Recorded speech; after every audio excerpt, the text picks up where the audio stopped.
녹색의 전용 열차 문이 열리고 김정은 북한 국무위원장이 내려옵니다. 블라디보스토크에서 약 1000km를 차로 이동한 푸틴 러시아 대통령은 먼저 도착해 김 위원장을 맞았습니다.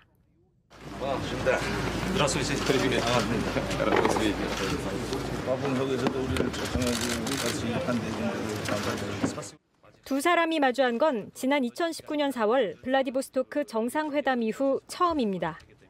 긴 악수를 나눈 두 사람은 곧장 보스토치니 우주기지로 이동해 시설을 시찰했습니다. 소련 시절 우주강국 위상을 되찾기 위해 러시아가 새로 건설한 곳인데 2016년 이곳에서 처음 로켓을 발사했습니다. 푸틴 대통령은 이 자리에서 북한의 위성 개발을 돕겠냐는 질문에 그래서 이곳에 왔다며 서두르지 않고 모든 문제를 논의하겠다고 답했습니다. 이미 두 차례 정찰 위성 발사에 실패한 북한에 관련 기술을 넘길 수 있다는 뜻을 공개적으로 밝힌 겁니다. 시찰을 마친 두 정상은 바로 대표단 회담과 1대1 회담을 이어갔습니다. 회담은 약 2시간가량 진행됐는데 4년 전과 달리 공동선언문 같은 공식 결과는 나오지 않았습니다. 오늘 저녁 만찬 후엔 전투기 생산 공장이 있는 하바롭스크주로 이동할 걸로 알려졌습니다. 지난 10일 오후 평양에서 출발한 김 위원장은 접경지인 핫산역과 우수리스크, 그리고 보스토치니 우주기지까지 약 3000km 가까이를 꼬박 사흘간 달렸습니다. JTBC 백민경입니다. 두 정상은 모두 4년여 전과는 다른 모습을 보여줬습니다. 푸틴 대통령은 30분 일찍 나와 기다렸고 김정은 위원장은 질문을 쏟아내며 열성적인 모습을 보였습니다. 두 나라가 처한 상황이 그만큼 달라졌기 때문으로 보이는데 이지은 기자가 짚어봤습니다. 4년 만에 다시 만나는 자리에 먼저 나온 건 푸틴 대통령입니다. 과거 다른 정상들을 만날 때 자주 지각했던 푸틴 대통령은 이례적으로 회담 장소에 빨리 도착했습니다. 그렇게 30분쯤 기다려 차로 갈아타고 온 김정은 위원장을 반갑게 맞았습니다. 두 사람은 40초가량 손을 잡고 이야기를 나눴습니다.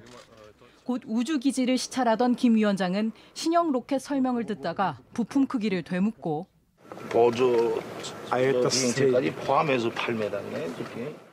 푸틴 대통령과 로켓 발사 시설을 둘러보면서도 손짓을 써가며 열성적으로 질문을 이어갔습니다.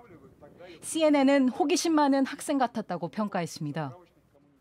러시아의 영광은 불멸할 것, 방명록도 썼는데 뒤이은 회담에선 러시아의 힘을 더 실었습니다. 전적인, 무조건적인 지지를 표명해왔고 앞으로도 언제나 반전사주 전선에서 언제나 러시아와 함께 있을 것임을. 우크라이나 전쟁 물자가 부족해진 탓에 푸틴 대통령이 4년 전보다 절박해졌다는 평가도 나오는 가운데 북한은 이번 회담에서 무기 기술과 함께 식량 등도 얻어낼 걸로 보입니다. JTBC 이지은입니다. 네, 이번엔 러시아 블라디보스토크에 나가 있는 박성훈 특파원 불러보겠습니다. 자, 박 특파원, 지금 북러 만찬 계속 진행되고 있죠. 현재 상황부터 전해주시죠. 네, 이 북러 정상 간 만찬은 우리 시간 오후 5시경부터 시작됐습니다. 외교, 군사 핵심 간부들이 모두 동석한 이 만찬은 현재 3시간 가까이 진행되고 있는데요. 이 김 위원장은 만찬장에서 러시아군과 군인이 악에 맞서 승리할 걸로 확신한다는 말을 회담 중에 했다고 밝히기도 했습니다. 김 위원장의 건배사 한번 들어보시죠. 존경하는 러시아 연방 대통령 울라디미로비치 푸틴 동지의 건강을 축원해서 위대한 러시아의 새로운 승리를 위해서. 만찬은 킹크랩과 찰밥상어 등 최고급 코스요리가 올랐다는 외신 보도도 나왔습니다. 네, 오늘로 북한이 러시아에 우크라이나전에 쓸 무기를 제공할 거라는 게 더욱 뚜렷해졌는데 당연히 우리한테도 영향이 있지 않겠습니까? 네, 우리 외교 안보 지형도 크게 바뀔 것으로 보입니다. 당장 미국은 북러 회담을 계기로 우크라이나에 2차별 탈장 무기 등 그동안 지정해왔던 무기 지원을 속도감 있게 검토할 것으로 보입니다. 우리나라도 이런 미국의 결정에서 자유로울 수는 없는데요. 우크라이나에 직접 무기를 지원하라는 압박이 거세질 수 있습니다.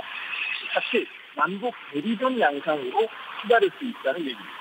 네, 중국 얘기도 좀 해보죠. 중국은 이번 회담에 대해 아무 입장을 내지 않고 있는데 중러 회담도 잡혀 있지 않습니까? 중국은 이번 회담에 이례적으로 기자를 한 명도 파견하지 않은 것으로 확인됐습니다. 우크라이나 전쟁 물자 지원이나 러시아의 북한 경제 지원에 중국이 개입해서 득될 것이 없다고 판단한 것으로 보이는데, 다만 다음 달 푸틴 대통령은 시진핑 중국 국가주석이 주재하는 1대1로 포럼에 참석하기 위해 중국을 방문합니다. 한미일과 북중러, 신냉전 구도가 더 굳어질 것으로 보입니다. 네, 마지막으로 하나만 더 묻죠. 박성훈 특파원은 지금 블라디보스토크에 있는 거잖아요. 그 회담장 쪽은 언론 접근이 제한돼 있습니까? 김 위원장은 북중 접경 지대인 핫산에 진입한 지 당초 예상됐던 블라디보스토크를 지나 약 1,500km 가까이 떨어진 우주기지로 향했습니다. 이 취재진이 추적해 보려고 했지만 우주기지를 근처로 향하는 항공편이 모두 끊긴 데다 산속에 위치한 공자기지 구조여서 일반 교통편으로는 접근이 불가능했습니다. 결국 허가된 일부 언론만의 접근이 가능했고요. 현재 이곳 블라디보스토크에는 다른 외신들도 대기하면서 보도를 이어나가고 있는 상황입니다. 네, 알겠습니다. 러시아에서 박성훈 특파원이 전해드렸습니다.